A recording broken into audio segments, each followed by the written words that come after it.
Back then, the tides of the Chrysos War had not yet engulfed this city-state of Talantin.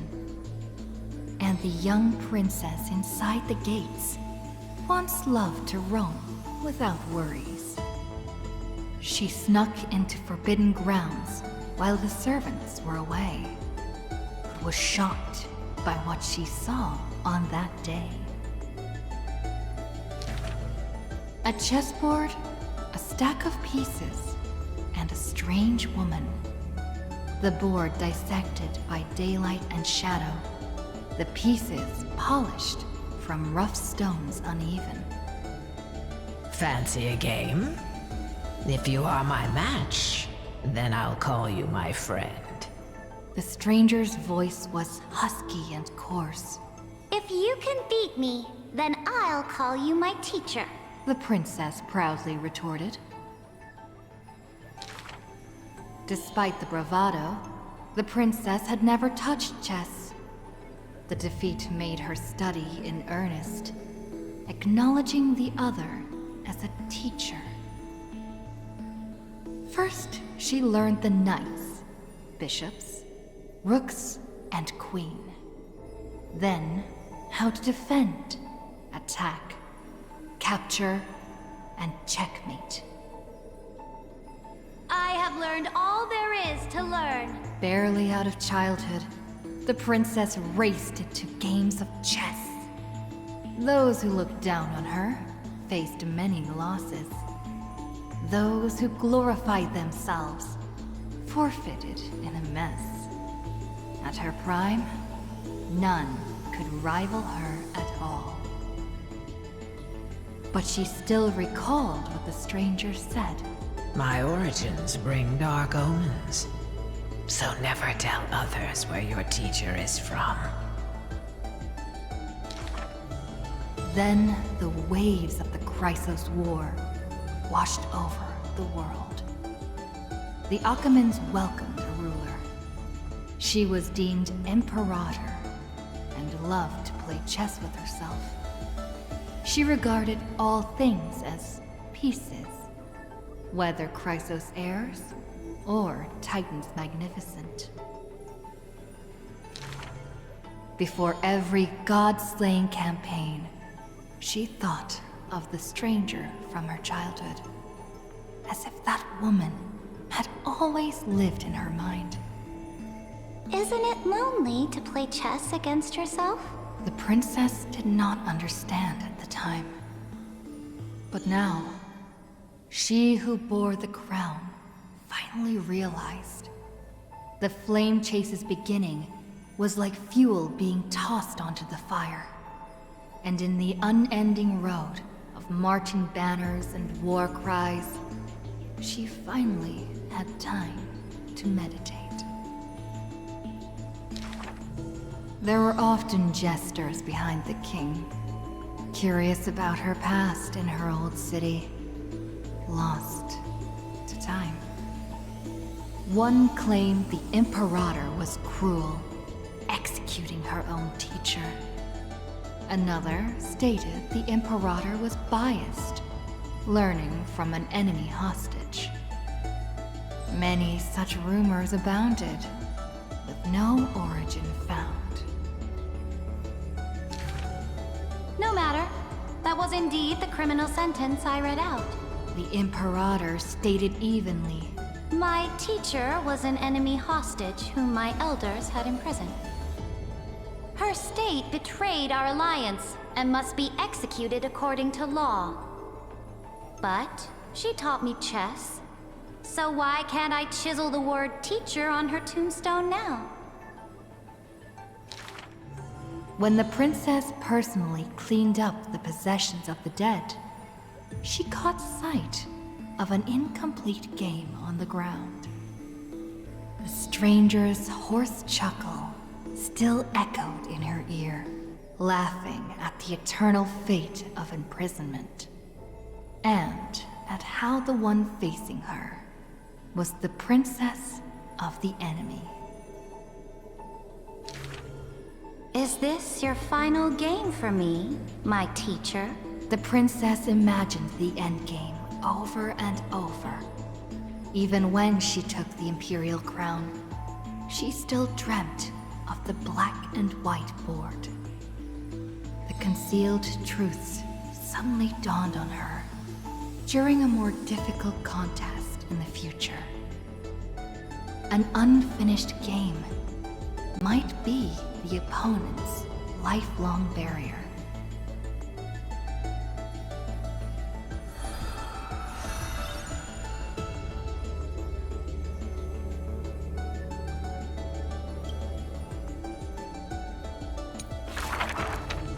The Imperator's armies stormed into the northern states for the first time, passing through city gates scorched by war.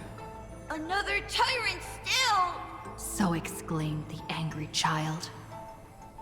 The rock tossed from up high hit the girl's crown. The crowd shrieked and retreated, fearful of the ruler's flames of fury. The girl reached out, not to straighten the crown on her head, but to help up the child shivering in dread. I heard in the old laws of this land, whoever assaults the crown shall be punished. But I wear another land's crown.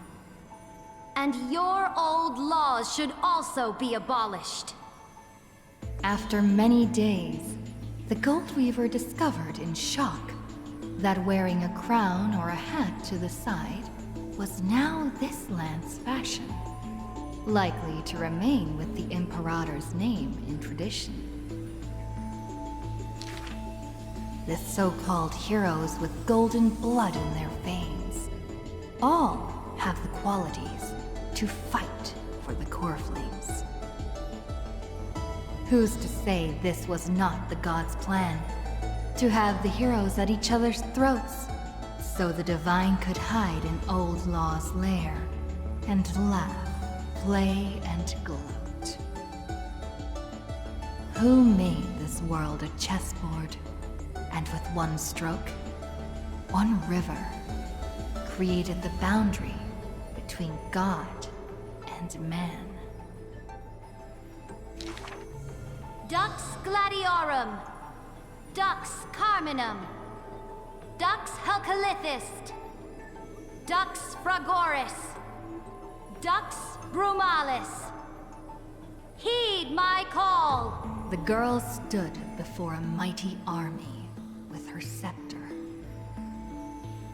Today, I will insist on crossing the Rubicon.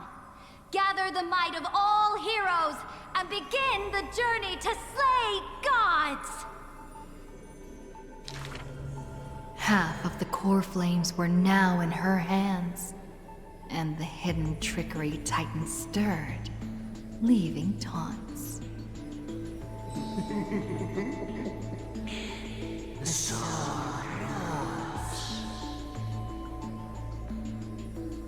The Imperator summoned the heroes to discuss, finally stopping after much hesitation. As they had already pinned down the bones of Earth's beast, they let that thief live for a bit longer in bliss. The warrior of the fractured blade laughed boldly. Our sovereign is good at open strategies and struggles with trickery. But where is that live fish? The Imperator replied with a chuckle. Her? She probably disliked the scent of cats and submerged herself in the baths. The years spent with her dukes didn't seem too far distant. Yet, only after the end of many wars did the heroes discover how the Imperator's form walked more and more alone. The road of a ruler is a lonely one. One day, we'll only be able to see her retreating form. The Swordmaster of Singing Waves was worried too.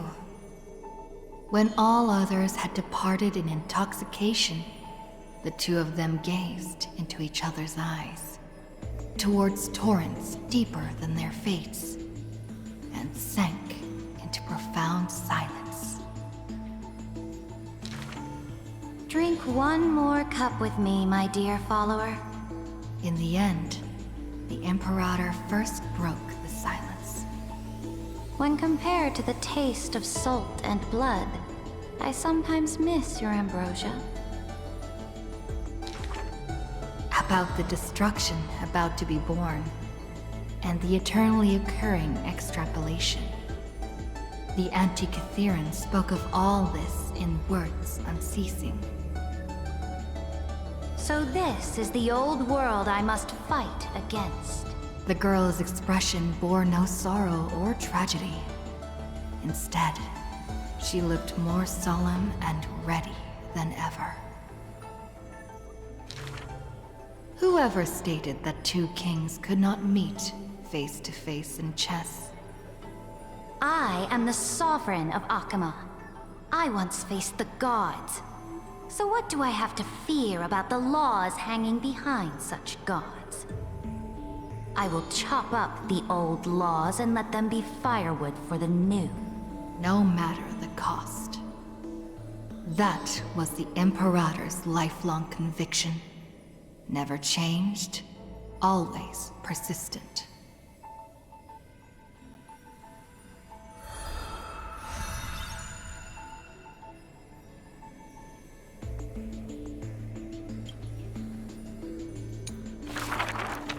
I dreamed that the Imperator's statue stood before the world-wearing altar, her gaze level with that of the gods. Then, blood gushed out from the statue's orifices, and the people, in cheers and elation, washed their hands in that golden blood. The tyrant's life will end with violent death. None will weep, and all will cheer as her statue topples. She will die before the dawn comes. A vengeful aristocrat, one whose title was stripped by the Imperator, thus spoke. We cannot agree with your excessive deeds. You have imprisoned Trebios' split selves, demanding that divine authority regress into the ruler's mouthpiece. We will reveal your future with the prophecy. And tell in truth, your crusade will indeed be a smooth path. Yet in the same breath, we see omens of your death, a demise in an absolute pure darkness. Even so, please excuse us, as our eyes continue to be drawn to your crown's flames. Dux Fatorum. We don't exactly hate that name. In the name of Yanisopoulos' priestess, Holy Maiden, and Oracle, thus spoke the Imperator's Dux Fatorum. Allow me to remind you, your life is now on a countdown with the fall of law, and you will become law. I must confirm, is our deal still going strong?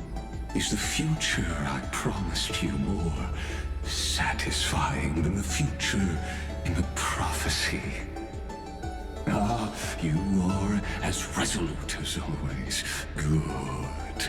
Oh, as ever, this prison of gods, Amphoreus, and all mundane and average worlds need someone like you. A daring ruler. Let us end this despicable extrapolation together. Amphoreus' Theoros, the Imperator's co-conspirator, like Kyrgyz, thus spoke. The Imperator betrayed the Flame Chase Alliance. And I was the sinner who paved the way for her achievements. like how a deep-sea fish cannot escape the tide's push and pull. I granted her an end fitting for a tyrant. Her dying smile gazed towards my tear-swelled eyes. She commanded me to wash away all sins and filth, and return a blinding dawn to the holy city. She commanded me to set up stones and monuments in lightless seabeds to commemorate our friends. But who will remember her achievements? I will. I will rest with her in a lonely song. Electra, the last heir of the ocean, who played music on the waves alone, spoke thus. Please record the truth of my life, dear author. No need for words of praise or solemnity. Just as I once instructed Dux Carminum, the histories of rulers are not for recording our merits, but for warning future generations. As for why the Imperator died, and what reproach she would face in life and death, those should be left for the new world to judge. Now I have personally entered my end, a self-flagellation. Let the boiling gold covering the holy city be stamped with my name. For I am certain I have won half a move against the gods. And this unfinished game will be left to the future to reach completion. Saridra, the only Imperator the Holy City had ever seen, spoke thus.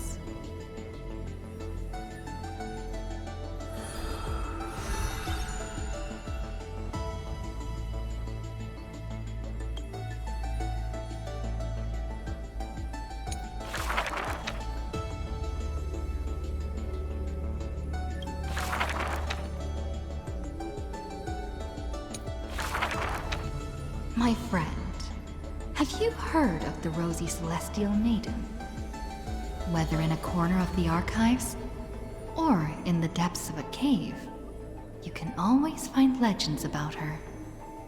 She had hair like a rosy pink dawn, and a smile that could thaw the most glacial ice. Some say she was Nikador's nemesis, while others say Nestia was infatuated with her. Oh, mysterious and beautiful celestial maiden. How I wish to turn into a slate, forever etched with your tale. Many claim to have seen that celestial maiden, either in the half-remembered dreams of early morning, or in the gossip and whispers after supper. She once whispered in my ear. She once saved my life. She gifted me an ice crystal! Her worshippers recite her deeds, even writing some into family teachings. Curious poets ask up and down the land, only to find that the details of these encounters are difficult to recount, even for the witnesses themselves. In the entire Holy City, there are none who can provide proof of her existence. It is not known since when the Celestial Maiden was always mentioned together with time. People recite her name during prayer to beg for miracles to appear faster. It is said that even in the selection of priests of time, girls with pink hair are preferred. They still didn't pick me! Ugh, maybe I need to go dye my hair. The brunette candidate was upset, but the examiner responded with a smile. Don't forget the Healer of Twilight. Has a head of pink hair. She's a descendant of the sky. Scholars and poets discuss at length the origins of the Rosy Celestial Maiden. But all mothers tell the same tale. That princess came from beyond the sky. Her shooting star, like crystal ice, pierced the fog of the Veil of Evernight. She made friends with the Titan, and whenever the month of Evernight descended, they would meet again. The children loved that tale. Therefore, as the moon turned and shifted phases, the story became true. But someone always questions, unable to read the air. There are no worlds beyond the sky. So how can the rosy celestial maiden come from there? Rosy celestial maiden. A world beyond the sky. The reckless adventurer takes out the photostone, claiming it is the true work of the rosy celestial maiden.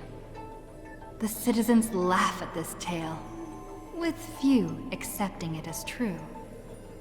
After all, long before the guests beyond the sky arrived, the legend of the rosy celestial maiden had already covered the world. So, my friend, have you really heard of the rosy celestial maiden?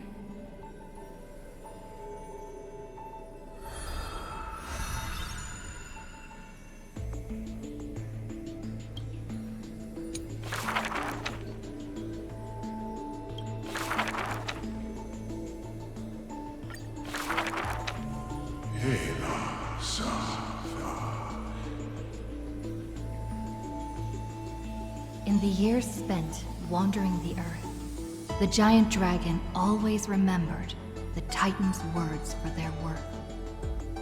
The beasts of the land surrounded it in protection, while twisted beings shuffled and roared, and delicate chimeras climbed up its shoulders. After the tiny humans came into being, they dashed alongside the giant dragon. Then, in the blink of an eye, disappeared across the land.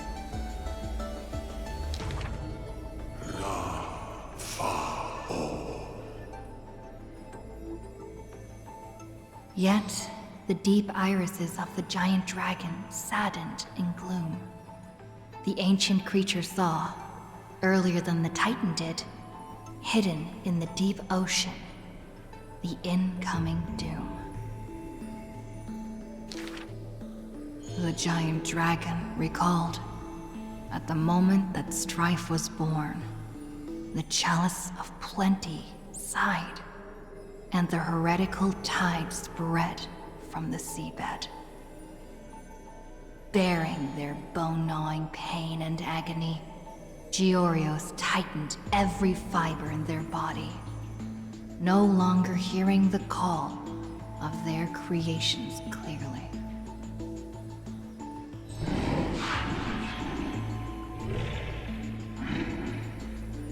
The giant dragon once swore an oath at the Titan's breast. And now, the dragon silently turned and departed, leaving the plateaus and mountains of a secluded world, and entering the bustling cities humankind crowded. Thousands of years later, the giant dragon realized those tiny creations of Kephaline had rooted their civilization in time. How can there be such a huge Dromus? Dromus? No, that's a walking mountain of gold. Curious residents were amazed at its appearance, while greedy brokers calculated its value. Yet, the giant dragon simply walked in leisure, not harming a single building of any stature, nor paying heed to anyone.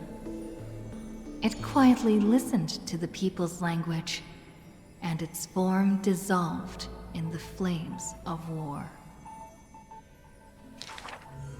Many years later, Aquila closed their eyes and the giant dragon steps were finally halted.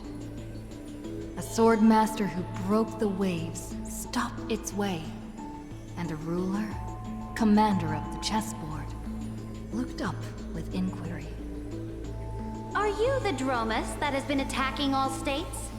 The commander invited the giant dragon to hunt the divine flames together.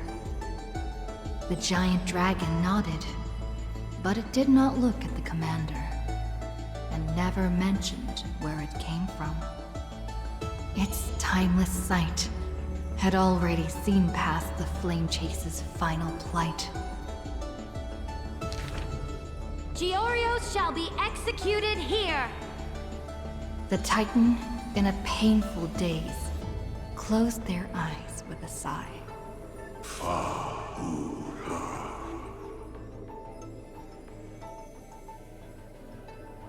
Suddenly, the mountains shook and the land cracked. The wounds dealt by the Black Tide, once mended by the Titan, now tore the land apart again. The calamity of lands asunder. Who should shoulder such a duty? The giant dragon sunk into the earth in answer. For the earth was the breast of Georios, and the dragon's birthplace. And from that day forth, Amphoreus had a new legend of how a giant dragon collected the broken lands and once again made the earth whole.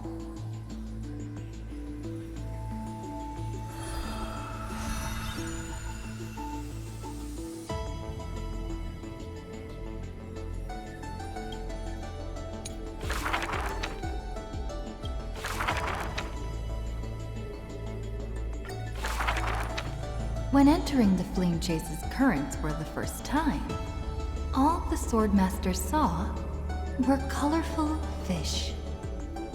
She had already experienced the Imperator's dangerous games. She had long grown used to the giant beast's silent face. Carminum's charms and Helcalith's gentleness warmed her like a spring breeze. But as Pregoris missed his throne, and Bromalis debated with joy, she was sometimes at a loss. Occasionally, the Swordmaster would sink into hesitation, and even that messenger of fate could not get her to laugh.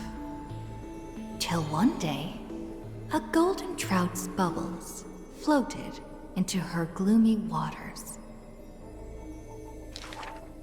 In that holy city where golden figs grew, the messenger of fate led to her a maiden dressed in glamorous gowns. What kind of clothes are you even wearing? The girl snickered behind her hand, while the messenger pulled on her sleeve. Aggie, don't be rude! Such hubris, delicate fish. Are you not aware that there's food on your face? The messenger's eyes opened wide. Aggie, you've been snacking behind my back again! Exposing me like this! I'll get my revenge. The girl ran away in a fit. The Swordmaster smiled, and before she knew it, her hesitation was gone. After that first meeting, the richly dressed girl often came in greeting. So, you really came from the Sea of Souls?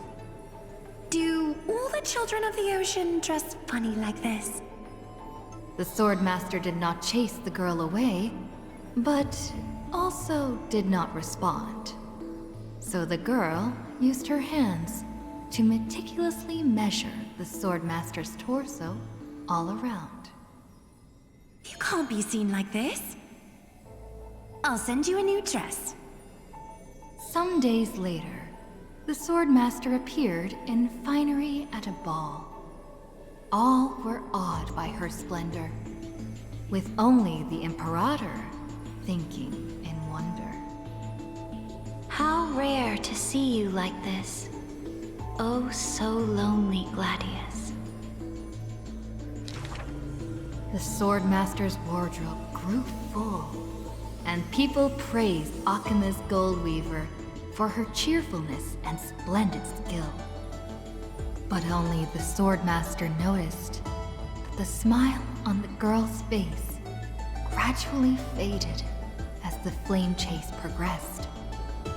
The calamity of lands asunder added to the girl's weariness. The Battle of the Grove robbed the light from the girl's eyes. Yet another feast arrived where the Goldweaver was absent. The Swordmaster donned the most majestic garments and gently knocked on that door shut tight.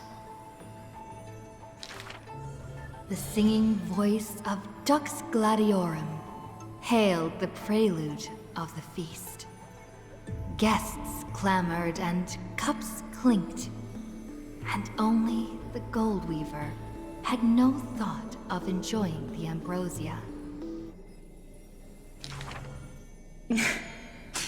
Who would have thought? I've sunk so low that I need you to comfort me.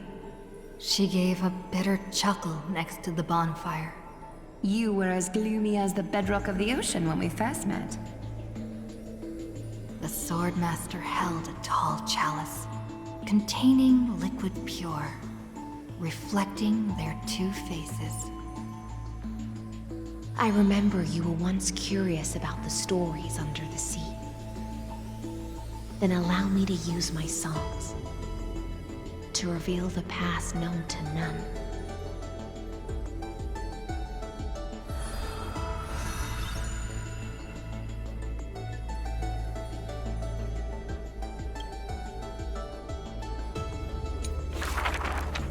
In the depths of the Sea of Souls was a kingdom of dancing ghosts. Its residents all had melodious voices, and music enveloped every ocean current.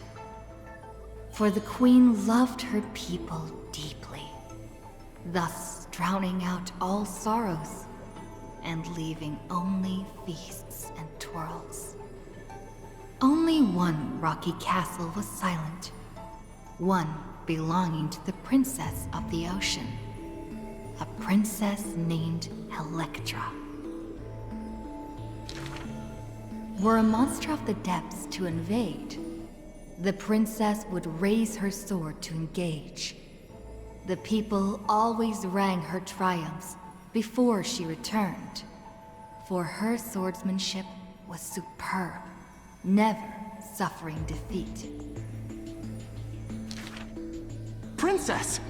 Come enjoy the feast with us. The triumphant people raised their glasses, yet she declined with a smile and a wave. The children of the sea thought she was shy, but little did they know that in the dead of night, her castle too echoed with music. Though that music was loud, twisted, and invoked spite. Before a song even finished, the princess was already biting her lips, and the sea foam brushed away her tears. All of your people sing and dance with skill. So why do I alone lack a good singing voice? The princess wept, her face on the queen's knees. The ocean's favorite child can control the waves and is invincible in battle. In exchange, Talantin took away your singing voice. The queen consoled the princess, caressing the other's hair bun. Finally, she relented and took a chalice. If you're truly troubled, then imbibe the honey brew in this blessed chalice, and throw yourself into the feast at ease. The liquid in the cup sat still, reflecting her loneliness. Princess, come sing with us! The people outside her window invited her warmly still. She finally ceased to hesitate, drinking down all the honey brew in one swallow, and leaped into the crowds. She played music and sang, smiling and dreaming. When her song was over, it felt as if waking from a dream. And the people rushed to raise their glasses. But as soon as the honey brew touched her lips, the princess plummeted to the ground, and her cheeks became rosy in drunkenness.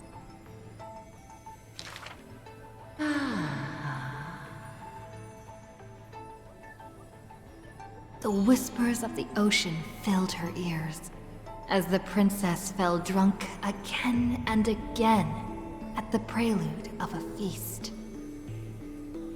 Seems like you still have not been able to get rid of that curse. The Gold Weaver softly took the cup away from her hand. If you want to enjoy yourself to the fullest, then leave this honey brew till the very end. She smiled, then tilted the cup towards the Gold Weaver's lips. Even if one is burdened with imperfections, I beg you to remember not to refuse that sip filled with fantasy and dreams.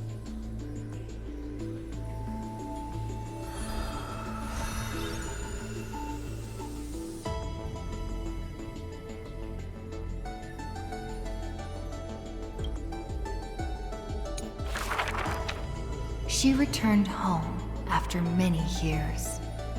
The princess of the ocean stood alone with her sword drawn, stepping over the blooming blood of her peers. Before her, the creator of the sea sirens and the mother goddess of feasts was already sinking into the drunkenness of imminent death.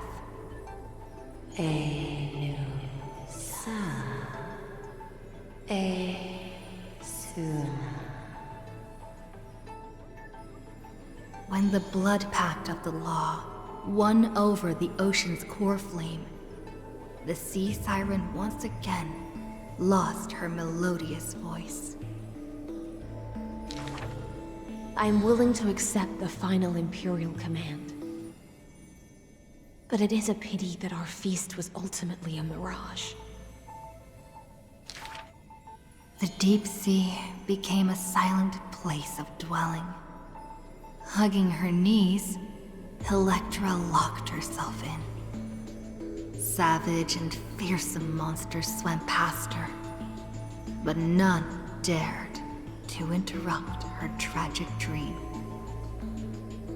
Till one day, a golden trout's bubbles floated into her gloomy waters.